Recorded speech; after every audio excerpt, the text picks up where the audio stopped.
Cuestión 209. ¿Existe un cierto paralelismo entre los fenómenos místicos y los diabólicos? Sí, es algo ciertamente curioso el paralelismo tan grande que hallamos entre los fenómenos descritos en los libros de los místicos y los fenómenos preternaturales que produce el demonio en sus posesos. Muchas veces la gente me ha preguntado si Dios puede poseer a alguien. Con el tiempo me he dado cuenta de que el éxtasis es la antítesis de la posesión. En ambos casos se pierde la conciencia y el uso del propio cuerpo. Tanto las personas en éxtasis como en trance son usadas a veces para que hable a través de ellos otro ser, santo o demoníaco. En ambos fenómenos se puede producir la levitación. Alrededor de místicos y posesos se pueden producir olores agradables, a rosas, a perfumes, o en el caso del poseso desagradables, a azufre, a algo corrompido. Tener una visión puede provenir tanto de Dios como del demonio. Ambos pueden producir tal fenómeno. Dios puede producir estigmas, el demonio produce a veces rasguños en el cuerpo del poseso, y alguna vez hasta estigmas. El Espíritu Santo da a algunos el don de lenguas y el don de interpretar lenguas. También el demonio hace hablar lenguas desconocidas. Asimismo el poseso entiende cualquier lengua.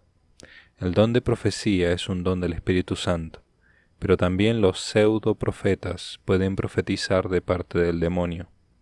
El santo puede recibir el don de curar. Algunos brujos pueden recibir también poder de curar pequeñas enfermedades. La mirada del santo es especial, como especial es la mirada del hombre endemoniado. Ambos a veces pueden penetrar las cosas ocultas de aquel a quien miran. Cuestión 210. ¿Por qué hacer espiritismo es pecado? Cuando me formulaban antes esa pregunta, respondía que cuando uno hace espiritismo siempre vienen los demonios. Ahora, después de años en esta materia del exorcismo, me doy cuenta de que no siempre es así. Cuando uno invoca el mundo de los espíritus, podría venir cualquier entidad espiritual. Ángeles, almas en general, demonios. Es pecado hacer espiritismo porque cuando uno llama a un alma en una sesión espiritista, en realidad puede venir un demonio. Un demonio que puede poseer al que lo invoca, o que puede engañarle al hablar con el que hace espiritismo, y los engaños que contra la fe que puede sembrar un espíritu acerca de temas concernientes al más allá pueden ser un mal muy grande, aunque estos engaños son poca cosa en relación a la posibilidad de sufrir la posesión. Por lo tanto, la razón por la que hacer espiritismo es pecado es ese riesgo en el que una persona se pone voluntariamente y sin razón alguna. Pero no lo es porque siempre venga el mal. El mal del espiritismo es la peligrosa vía que uno abre cuando invoca la manifestación de esa dimensión de las entidades espirituales. Por lo tanto, no es lícito hacer espiritismo, porque el que lo hace se pone voluntariamente en un grave peligro. No porque se trate de un acto intrínsecamente malo el querer conocer qué hay en el más allá, y que el canal en sí mismo considerado no es algo intrínsecamente malo, se ve en que el profeta Samuel se manifestó en una sesión espiritista, tal como dice la Biblia en el pasaje de la pitonisa de Endor, primer libro de Samuel, capítulo 28. El espiritismo es un canal que se abre. Si el canal hubiera sido algo intrínsecamente malo, el profeta no hubiera accedido a hablar a través de ese canal. Pero aunque el canal en sí mismo no sea malo, sí que es malo que un humano abra esa puerta que no le es lícito por el peligro que conlleva. Si la puerta no fuera peligrosa, Dios no nos prohibiría abrirla. Los médiums son canales para los espíritus. El problema es que a veces se quedan dentro y no salen. Un poseso es un canal permanente para el demonio.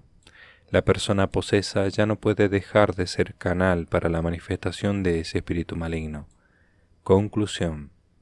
No es que Dios se oponga a que conozcamos lo oculto, sino que nos prohíbe que lo conozcamos por un medio que primero o nos mezclará errores o segundo nos puede destruir la vida al no poder cerrar ese canal cuando se produce la posesión. Anexo a la cuestión. En el texto bíblico del libro de Samuel, en ningún versículo se dice que el profeta se apareciera visiblemente al rey Saúl. La pitonisa entró en trance y fue ella la que le vio. El profeta habló a través de la pitonisa en trance. Además, ella vio el alma del profeta como las ven las personas que ven almas, con figura humana y vestidas. Por eso la nigromante, cuando es preguntada con qué figura lo ve, responderá, y cita, es un anciano que sube y está cubierto con un manto. Fin de la cita. Primer libro de Samuel, capítulo 28, versículo 14. Cuestión 211. Los Urim y los Tumim. Bien entendido el tema del canal, se entiende mejor por qué Dios permitió el uso de los Urim y los Tumim en el Antiguo Testamento. Parecería que estos instrumentos son una contradicción con la doctrina general expuesta respecto a la prohibición del uso de instrumentos y métodos para comunicarse materialmente con el mundo espiritual. Pero estos instrumentos de oráculo sí que se podían usar porque eran un medio, un canal para comunicarse con Yahvé y solo con Yahvé. Se podía usar porque Él había permitido usarlos y por lo tanto no podía interferir en ellos el maligno porque Yahvé no lo iba a permitir. Es decir, si no se permite usar instrumentos para contactar con Dios, los ángeles o los difuntos porque es peligroso y puede intervenir el demonio, sí que se permitió el uso de los Urim y los Tumim porque por orden de Dios los demonios no podían interferir en las respuestas. El razonamiento para permitir un método y prohibir los otros es lógico.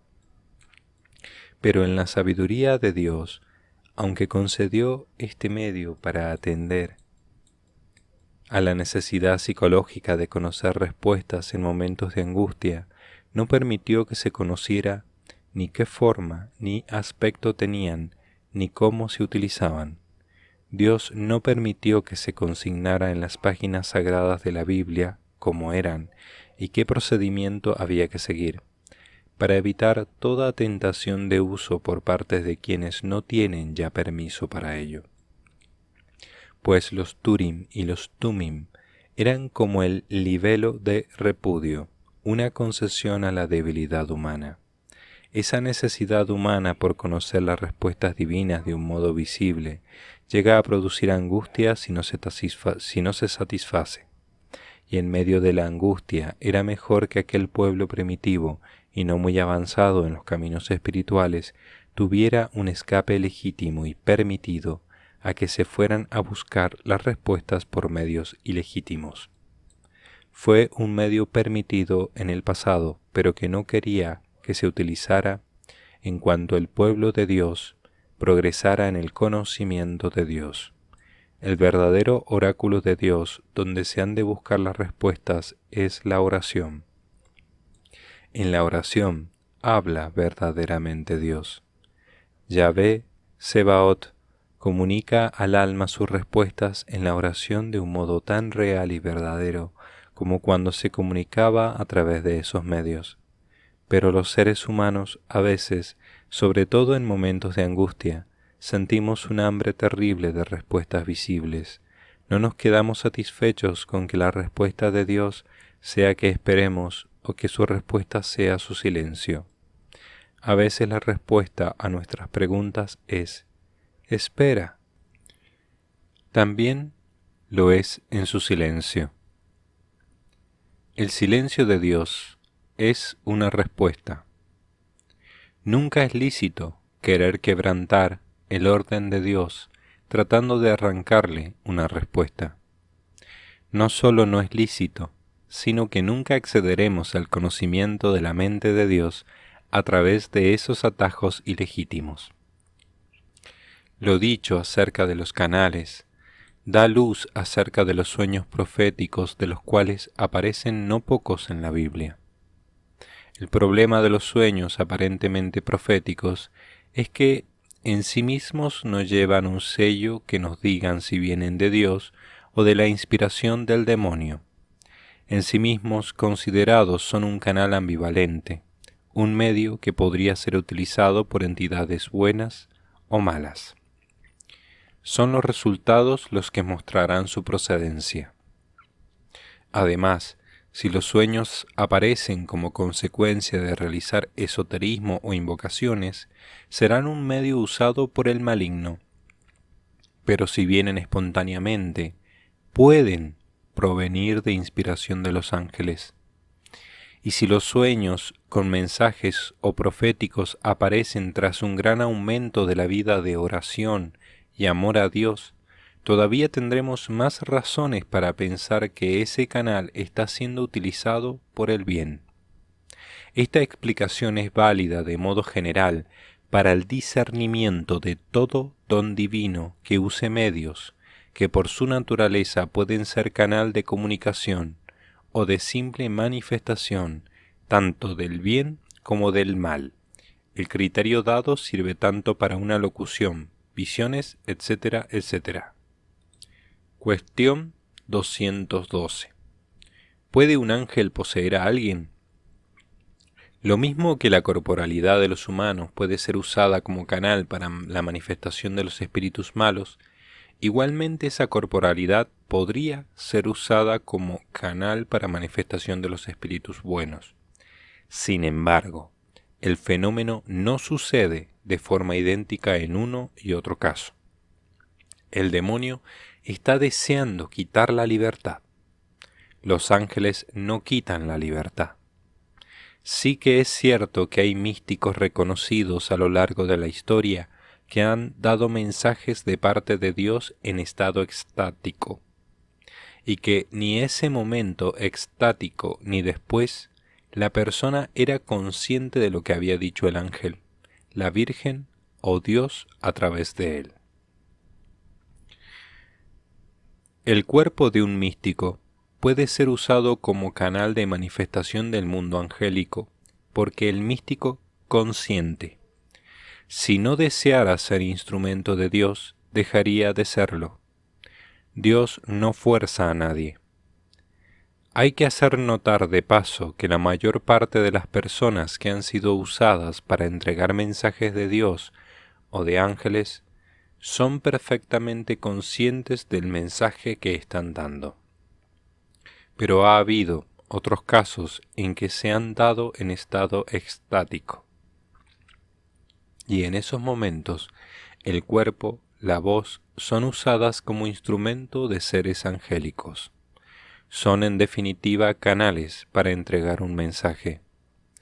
Pero no podemos hablar de posesión, porque no se trata de un estado permanente. El que posee algo lo posee permanentemente, no a ratos. No es dueño de algo el que solo lo tiene en su poder un rato. Del místico que actúa de ese modo hay que decir que en ese momento es instrumento de Dios. Cuando se entiende este asunto de los canales usados por el mundo espiritual, uno comprende que las personas que usan las cartas del tarot, la bola de cristal, el reiki, el péndulo, están usando objetos que pueden ser instrumentos para la acción de los seres malignos. El péndulo, por ejemplo, no tiene en sí nada de diabólico, pero puede ser usado como instrumento de los demonios, pues ellos pueden interferir en su uso. Incluso en las personas que utilizan con la mejor de las voluntades ciertos objetos para canalizar energías, los demonios pueden interferir. Por eso, en tantas personas que trabajan con energías, he encontrado influencias demoníacas cuando han venido a mi parroquia. Aun suponiendo que existan esas energías, los demonios se encuentran por esos métodos medios para intervenir. La persona que lee el tarot con mucha experiencia ciertamente ve cosas, y no es porque las cartas le digan algo, sino que espíritus le sugieren esas cosas, le sugieren en la mente esas interpretaciones cuando las está viendo esas cartas. La sucesión de las imágenes de las cartas es aleatoria, pero la interpretación que haga la va a hacer bajo esas sugerencias invisibles. De ahí que la pitonisa que lee el tarot afirme que las cartas le hablan. Lo mismo se puede decir de todos los modos de adivinación: pozos de té, bola de cristal, etc. El método es lo de menos. Pero si pudiéramos ver el mundo invisible, veríamos que distintas entidades espirituales se colocan al lado del adivino para sugerir, para introducir interpretaciones a partir de lo que el adivino ve. Por eso algunos a veces adivinan de forma tan concreta y certera. Pero como los demonios no son entidades buenas, a veces hacen errar tan claramente al adivino para su vergüenza. Aunque no todos los adivinos invocan a estas entidades, hay que tener en cuenta que el mero hecho de practicar la adivinación basta para que vengan. Los demonios se acercan allí donde se practica cualquier forma de adivinación, bien sea adivinación del futuro o del oculto. Lo mismo sucede con la astrología, la cual supone un mero método de proporcionar elementos al adivino para interpretar. En sí mismos esos elementos son vanos, no son portadores de ninguna información acerca del futuro, pero en la medida en que estén más abiertos a interpretación, dan más posibilidades a los espíritus para sugerir al astrólogo. Cuestión 213. ¿Hay manifestaciones de difuntos en la Biblia? Como si de un símbolo se tratara, hay dos manifestaciones de difuntos en la Biblia, solo dos. La primera es ilícita, aparece en primer libro de Samuel, capítulo 28. Cuando la pitonisa de Endor abre un canal ilícito a través del espiritismo, pues evoca el espíritu de un difunto. La segunda manifestación de un difunto se da en el monte Tabor, cuando en la transfiguración se aparece el alma de Moisés, pero Jesús no abre ningún canal ilícito, simplemente se manifiesta el alma de Moisés. Lo mismo ha sucedido muchas veces a lo largo de la historia. Cuando el alma de un difunto se aparece sin que nadie la invoque, entonces eso depende de la permisión de Dios y no debemos preocuparnos, pues será algo que tendrá que ser permitido directamente por Dios. Nosotros no podemos llamar a las almas de los difuntos para que nos hablen, pero si ellas mismas espontáneamente lo hacen, no debemos preocuparnos. Si nos fijamos en que solo haya estas dos manifestaciones de difuntos en la Biblia, tiene un gran carácter simbólico. Una manifestación a través de lo esotérico, otra a través de un canal lícito permitido por Dios. Como si la Biblia quisiera enseñarnos que las intervenciones de los difuntos en nuestro mundo pueden venir por una o por otra vía. Cuestión 214. ¿Por qué Jesús llama serpientes y escorpiones a los demonios? Les llama así para compararlos con esos animales que son sigilosos, silenciosos, se esconden. Bajo una piedra pueden aguardar taimados el tiempo que haga falta. Viven pegados a la tierra, símbolo de los apegos a las cosas mundanas, y sobre todo albergan un veneno en su interior, un veneno que producen ellos mismos y que están siempre dispuestos a inocularlo en los demás. Son depredadores de sangre fría, no muestran ningún tipo de cariño, como todos los reptiles. No es posible domesticarlos. Además, hay muchos tipos de serpientes y de escorpiones, símbolo de los distintos tipos y clases de demonios.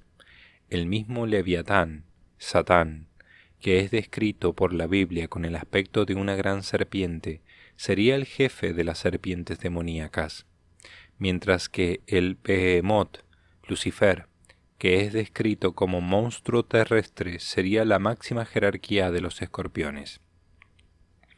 Ya que en esta cuestión hablo del paralelismo entre la zoología y la demonología, no puedo dejar de decir algo de la mangosta, y cuando explique las características de este animal, no podremos menos que admirarnos de las sorprendentes similitudes entre ambos ámbitos, el zoológico y el espiritual.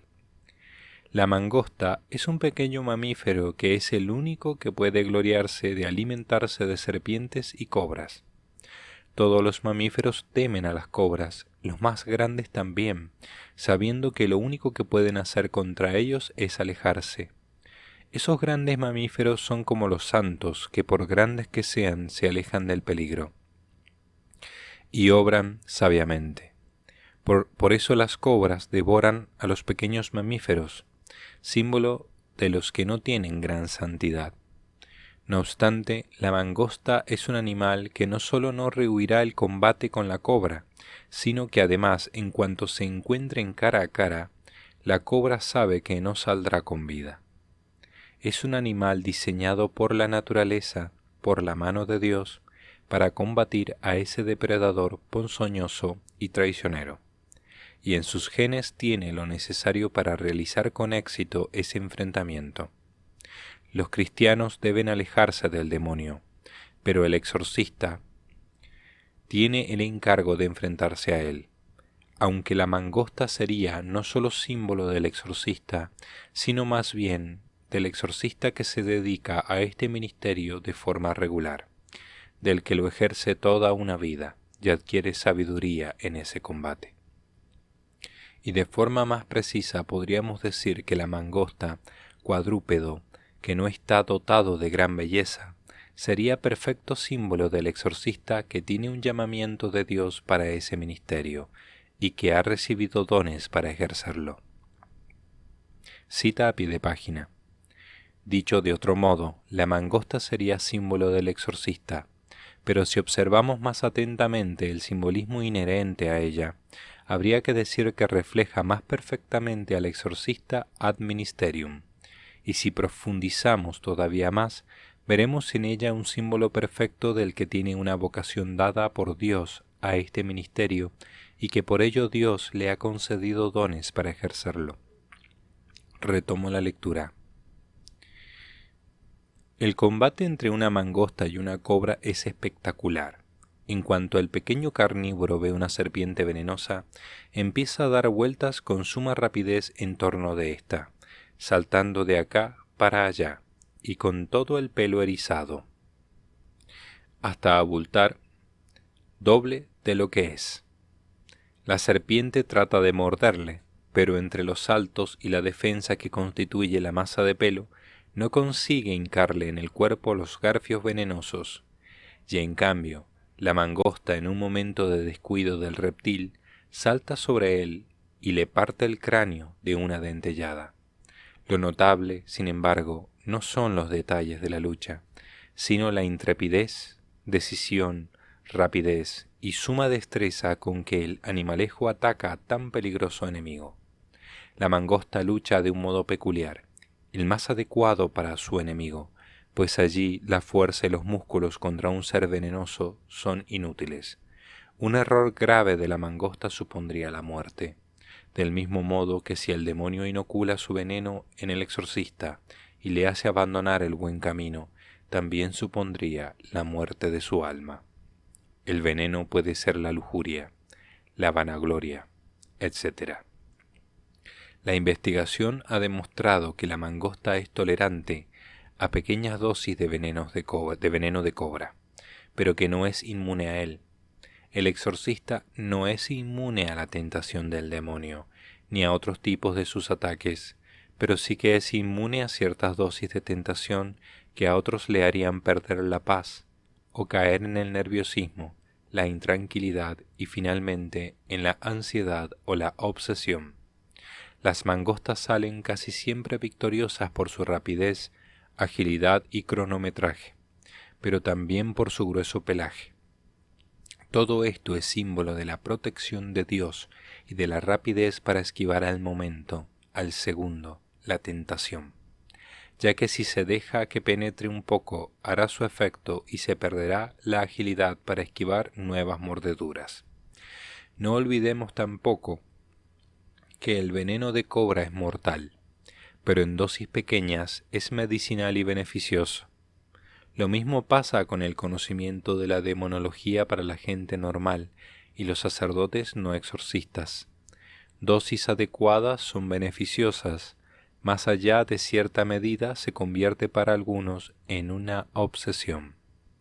La mangosta sabe que no acabará con todas las cobras, pero las mantiene alejadas de su territorio.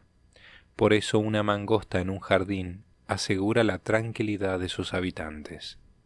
Siguiendo los símiles que la naturaleza visible nos ofrece, se podría decir que si la mangosta es símbolo del exorcista, el águila sería símbolo de San Miguel, que alado desde el cielo se abate desde las alturas y con sus garras aprisiona al reptil.